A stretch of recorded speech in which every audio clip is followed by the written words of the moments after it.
आज हम इकोलॉजी की चर्चा करेंगे। मैं देवेंद्र सिंह पटेल आपको इकोलॉजी समझाऊंगा कि इकोलॉजी का अध्ययन कैसे करें। इकोलॉजी बोलते हैं इसको, और हिंदी में पारिस्थितिकी। मुख्य रूप से हम बीएससी के लिए इसकी चर्चा करेंगे। BSc 4th same 6th same दोनों में इकोलॉजी है। तो सबसे पहले हम चर्चा करेंगे कि इकोलॉजी आखिर होती क्या है, उसके बाद हम आगे बढ़ेंगे।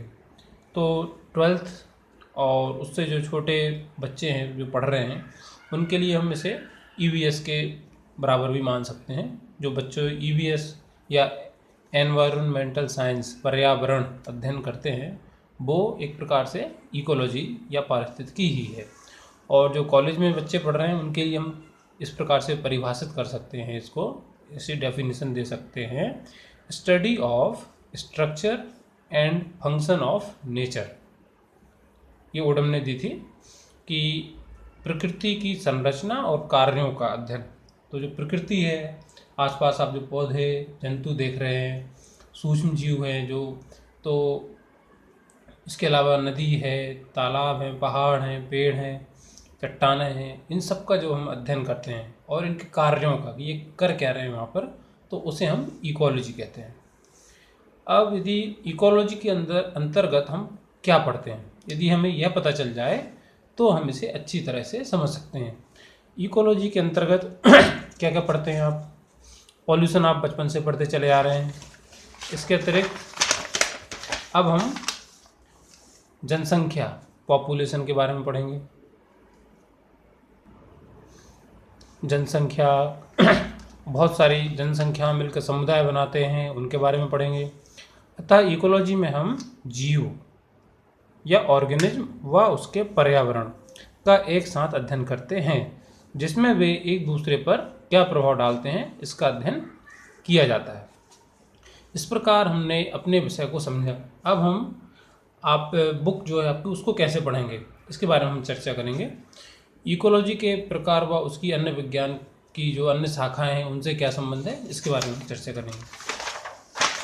उसके पहले हम ये देखते हैं कि इकोलॉजी शब्द आया कहाँ से। अंग्रेजी में इकोलॉजी शब्द दो ग्रीक शब्दों से लिया गया है। ओइकोस से इको लिया गया और लोगोस से लॉजी। ओइकोस का मतलब होता है होम, लोगोस का मतलब होता है स्टडी। तो इकोलॉजी का मतलब हुआ होम स्टडी।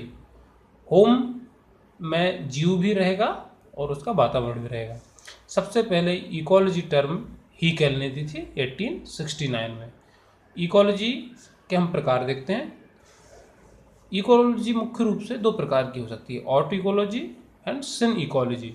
ऑट इकोलॉजी में हम किसी एक पॉपुलेशन या एक जनसंख्या विशेष को लेकर अध्ययन करते हैं। जैसे हम मान लीजिए किसी स्थान पर मेंढक की एक जनसंख्या ले लें कि वहाँ मेंढक की कितनी जनसंख्या है, उनकी ग्रोथ कैसे हो रही है, उनका जन्म दर क्या है, मृत्यु दर क्या है, इसका अध्ययन करेंगे तो उसे कहते हैं ऑट इकोलॉजी। और सिन इकोलॉजी में हम उस जगह पर पाए जाने वाले और दूसरे जो जीव जंतु हैं उनका भी अध्ययन करेंगे तो उसे कहते हैं सिन इकोलॉजी।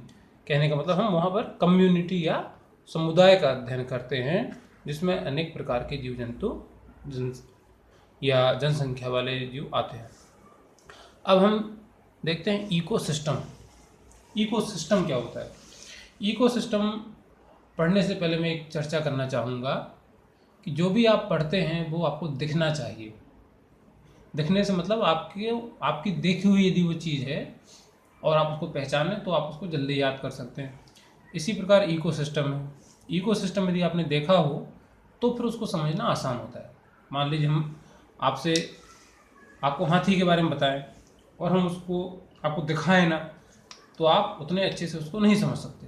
इसी प्रकार इकोसिस्टम में यदि आप उसको देख लें तो आप उसको आसानी से समझ सकते हैं।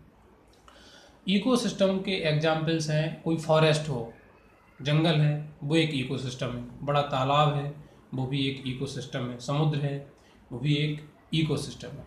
तो ये इकोसिस्टम है, हमें इनको पढ़ना है। यहाँ जीव जंतु क्या क्या है। अब हम थोड़ी सी शब्द की चर्चा करते हैं। Eco system.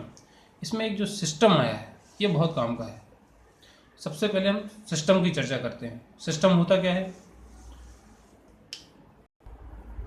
सिस्टम आपने सुना होगा, कंप्यूटर सिस्टम, हमारा सिस्टम खराब हो गया बोले। आपने सुना होगा डाइजेस्टिव सिस्टम, आपने सुना होगा नर्वस सिस्टम। तो सिस्टम क्या होता है? सोचिए, सिस्टम मतलब होता है जिसमें बहुत सारे घटक हों, कंपोनेंट्स, और वो मिलकर कोई एक खास कार्य करते हों, और उनमें से कोई एक भी कंपोनेंट यदि नहीं है तो वो कार्य नहीं करेगा। इसी प्रकार इकोसिस्टम है, इसमें बहुत सारे कंपोनेंट्स या घटक होते हैं, जीव जंतु और निर्जीव चीज़ें, वो सब मिलकर एक पूरा एक यूनिट बना लेते हैं, और उसमें प्रत्येक एलिमेंट या घटक बहुत महत्वपूर्ण होता है। यदि कोई एक भी कम होता है तो सिस्टम काम नहीं करेगा। तो यहाँ पर इकोसिस्टम है, यह system of organisms and environment, मतलब जीवों और पर्यावरण का एक सिस्टम है। यदि एक भी आइटम या कंपोनेंट खत्म हुआ तो नेचर या इकोसिस्टम भी खत्म हो जाएगा। अब हम चर्चा करेंगे इकोसिस्टम की परिभाषा। जैसे यहाँ पर एक थोड़ा सा हमने इकोसिस्टम बनाया है, यहाँ आप नदी देख सकते हैं, जंगल देख सकते हैं, ये एक इकोसिस्टम है। अब हमें इसको परिभाषित करना है, डेफिनेशन देनी है। आप बुक से डेफिनेशन देख सकते हैं, हम उसको एक्सप्लेन कर रहे हैं।